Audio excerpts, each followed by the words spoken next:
सभी करनाल की जनता के आशीर्वाद से आज जो नामांकन की प्रक्रिया थी वो पूरी कर दी है। नामांकन भर दिया गया है और अब चुनाव एक्चुअल में स्टार्ट हो चुका है। उसके बाद अब जो कार्यक्रम हैं शहर के वो करने का काम हम करेंगे और आपके माध्यम से करनाल की जनता से आशीर्वाद लेते हुए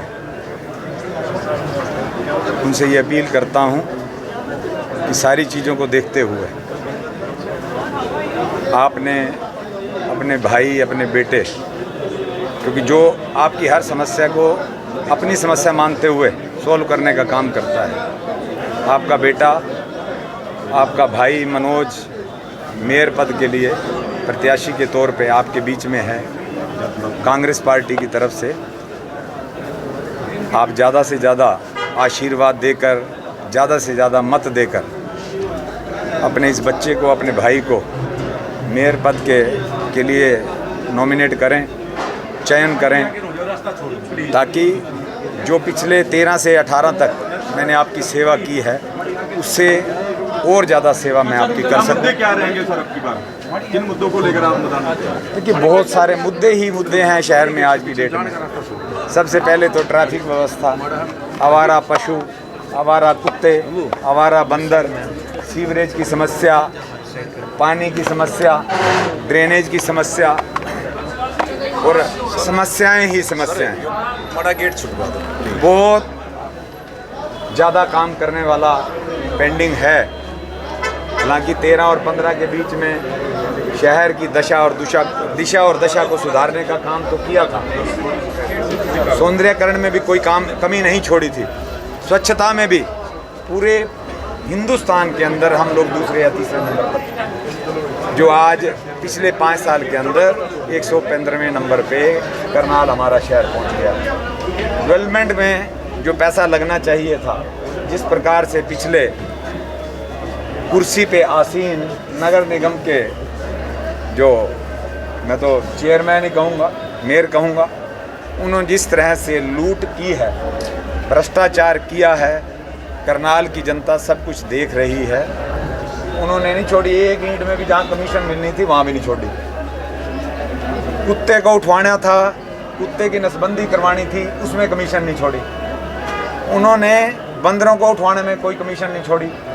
शहर को अवैध जो कॉलोनियों का शहर बनाने में भी कोई कसर नहीं छोड़ी। ये एक देखिए ईमानदार सरकार थी ऊपर, जो कहा जाता था, उसकी नाक के नीचे इतने बड़े बड़े भयंकर घोटाले हुए हैं कि आज वो अपने आप में मतलब नेगेटिविटी के हिसाब से उदाहरण है। मनोज जी, आपने कहा ऊपर ईमानदार सरकार थी, उसके बावजूद आपने बीजेपी को रिजाइन किया। रिजाइन देखो कहने को थी, आपको घोटाले भी तो गिनती करवा रहा हूँ ना। आप एक बात बताओ, अगर कोई मान लिया कोई व्यक्ति बहुत अच्छा है, उसकी अगुवाई में अगर गलत काम हो रहे हैं तो वो उसकी अच्छाई तो ख़त्म ही हो जाएगी ना। भाजपा दावा कर रही है मनोज जी, उसके लिए वो एक किस्म से नासूर तो वो बनेगा ना जिसने गलत काम किया है। उसकी जो छवि खराब हुई वो किसकी वजह से हुई? नगर निगम के जो मालिक बन के बैठे थे, क्योंकि उन्होंने तो अपने आप को मालिक मान लिया था। उन्होंने ये नहीं सोचा कि नगर निगम जनता का नगर निगम है, जनता द्वारा चुना गया नगर निगम जो हाउस था। मैं आपसे ही पूछता हूँ, 13 से लेके 18 तक गूंजती थी आवाज़, जनता की आवाज़। उनका अगर कोई पक्ष के लोग गलत काम करते थे ना, तो 3-4 एमसीओ के नाम थे, उनमें से आपका एक भाई ये भी था। हम विपक्ष भी खुद भूमिका निभाते थे।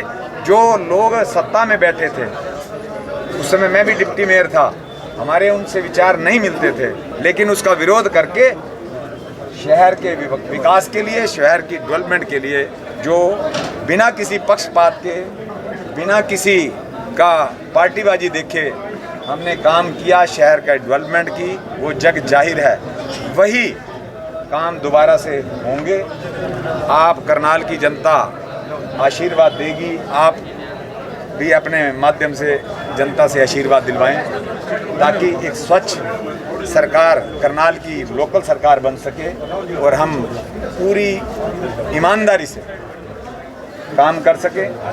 मैं तो आपके माध्यम से आज एक शपथ लेता हूँ, एक कसम लेता हूँ, एक वचन देता हूँ, एक भी पैसा भ्रष्टाचार की बलि नहीं चढ़ेगा। जितनी ईमानदारी से 13 और 18 के बीच में पैसा लगा डेवलपमेंट पे, उसी ईमानदारी से पैसा करनाल के विकास के लिए लगेगा, ये आपसे वादा करता हूं। मनोज जी, कई वार्डों में बारिश